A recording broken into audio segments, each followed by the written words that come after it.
All right, let's jump right into this. We are breaking down an idea today that is genuinely wild, and we're going to do it by reverse engineering exactly how SpaceX plans to scale its operations.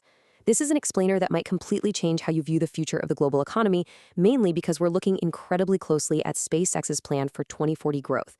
We are literally looking at a scenario where the main growth engine of human civilization packs its bags and physically leaves the planet.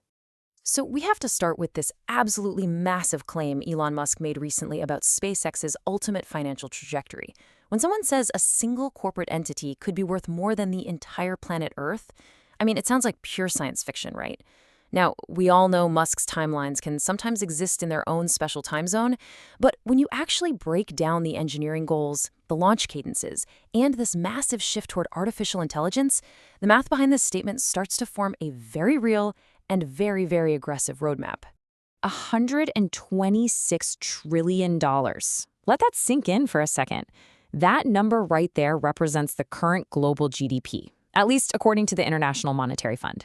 That completely sets the stakes for our explainer today. We aren't just talking about building a highly valued tech company, we're talking about creating a parallel, off-world economy that could eventually dwarf the traditional Earth-based market entirely.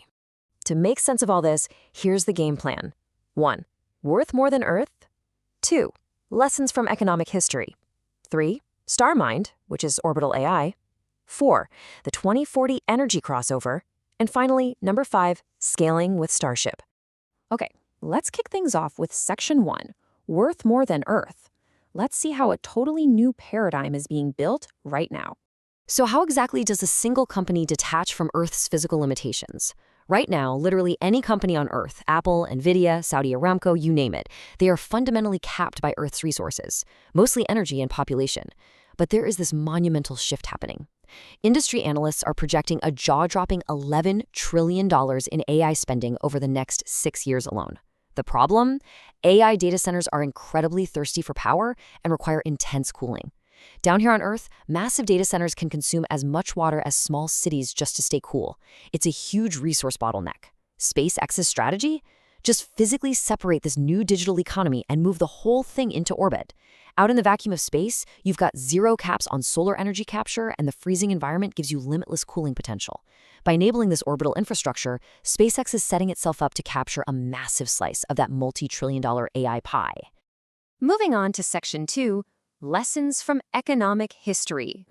To really wrap our heads around how an economy can suddenly surge like this, to literally multiply its output practically overnight, we actually have to look backward. For thousands of years during the agricultural era, global growth was agonizingly slow. We're talking about 0.3% per year. It was 100% tied to how fast the human population could reproduce and farm. People back then couldn't even fathom the output of a single steam engine.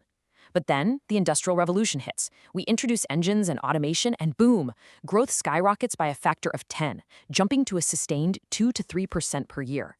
We didn't just add to the old economy, we fundamentally changed the multiplier. And that history primes us to actually accept the mind-bending scale of what SpaceX is planning. And check this out. This brilliantly illustrates what happens when you combine a technological paradigm shift with absolute total mobilization. During World War II, the United States mobilized to a military economy and saw GDP growth of 18% per year. They doubled their production in just 4 to 5 years. Now imagine we treat the current build-out of AI infrastructure like a global mobilization. Sustained, astronomical growth rates are historically validated.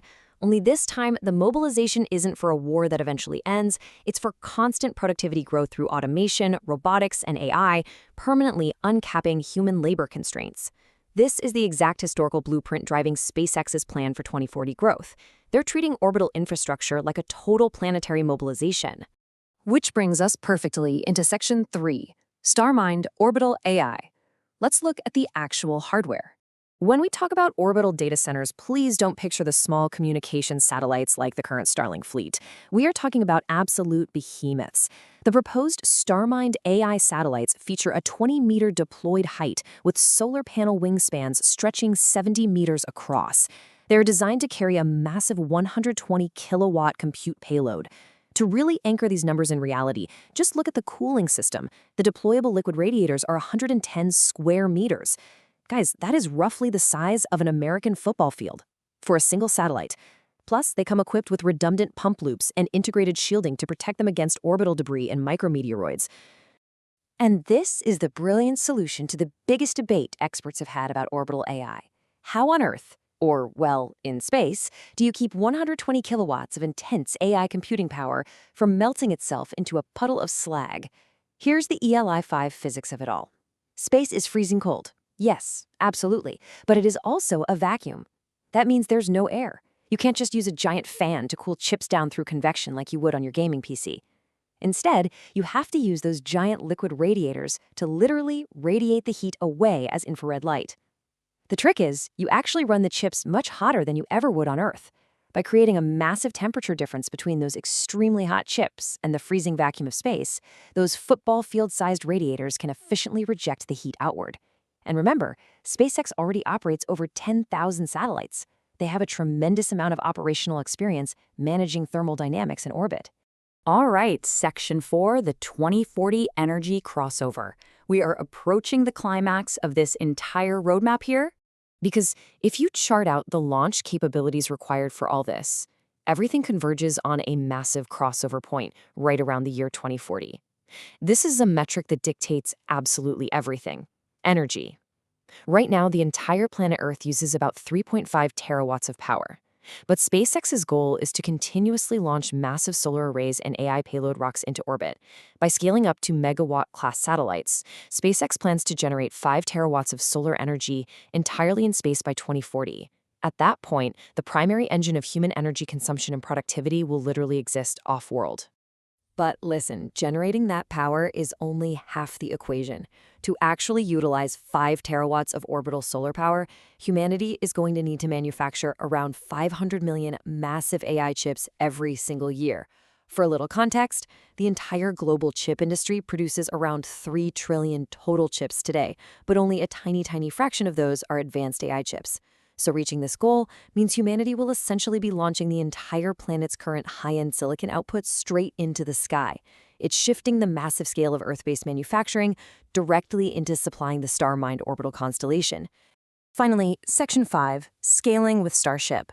Because none of this works without unprecedented launch capacity. Let's look at how this builds a concrete timeline over the next 15 years. Starting in late 2024 or early 2025, there is a very strong strategic possibility of SpaceX acquiring assets from EchoStar's bankruptcy. They could potentially bid up to $500 million to take over equipment on 24,000 cell towers covering 80% of the U.S. population. That gives them immediate ground dominance. By 2027, they're targeting the first major deployments of these massive AI satellites. By 2032, through the fully reusable Starship program, they aim to scale up to an unbelievable 10,000 launches per year. Actually, wait, let's do the math on that. That equates to roughly 27 rocket launches every single day. That continuous heavy lift cadence is what makes the ultimate 5 terawatt crossover in 2040 mathematically possible. But a huge question remains. How do you get all that incredible AI computing power from space back down to your phone or your Tesla?